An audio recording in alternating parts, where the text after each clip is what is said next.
Døds or death diving is a really extreme form of diving. So you run all you can towards the edge, then you throw yourself out there and you try to stay open as long as you can before you hit the water. So it really hurts and you hit the water really, really hard, and you're supposed to make as big splash as you can. Oh, gets it around! Døds Federation started in 2008, making the Døds World Championship.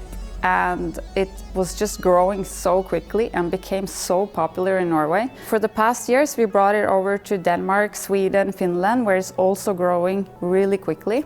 And we looked in our social media channels and stuff, and we saw the biggest growth is actually in the US. So now, for the first time, we're bringing Døds Challenge over to the US, and we're gonna make it huge. So this is gonna be very exciting.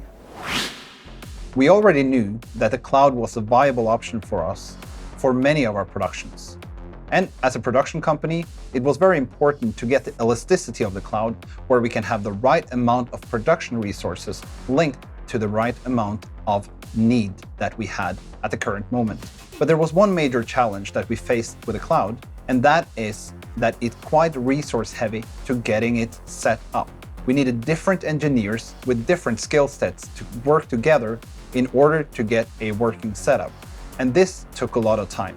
In this production, we have used Viz Now, and that has significantly reduced our setup time, and we were able to get on air with the cloud platform quickly. For this production, the Døds Challenge in Austin, we're running the camera people locally, obviously, but they're also the only production crew that's actually on site.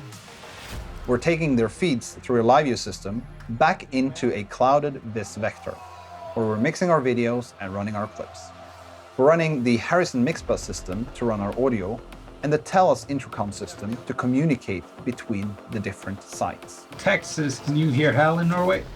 And then we have a replay system as well, the 3-play system. And slow, run it. Where we can actually run replays, highlights, and so on in the cloud as well. Both the director, the slow motion operator, and the producer, in addition to an engineer, is sitting here in Oslo, and they are running the whole show and instructing the camera people on site. In addition, here on site in Oslo, we also have the commentators.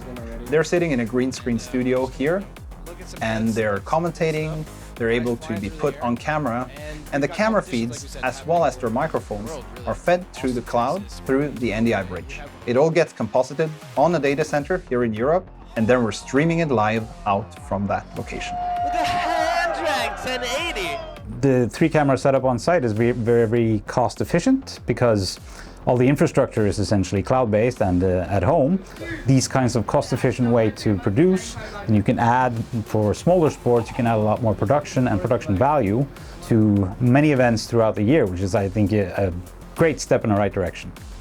When preparing for this production, I received the credentials from Vizrt and logged into the Viz Now system.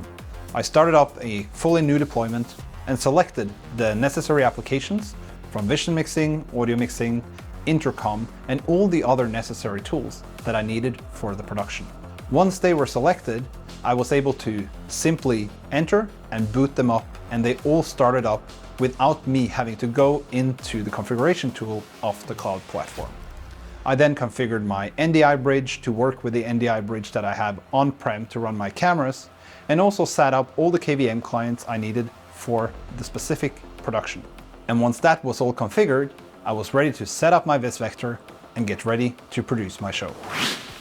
Well, for me as a director, I think the experience is pretty much the same as a traditional on-prem production, but the user interface really makes this easier. It's very easy to use, and the amounts of sources and possibilities to tweak and adapt those sources and use those sources is essentially endless.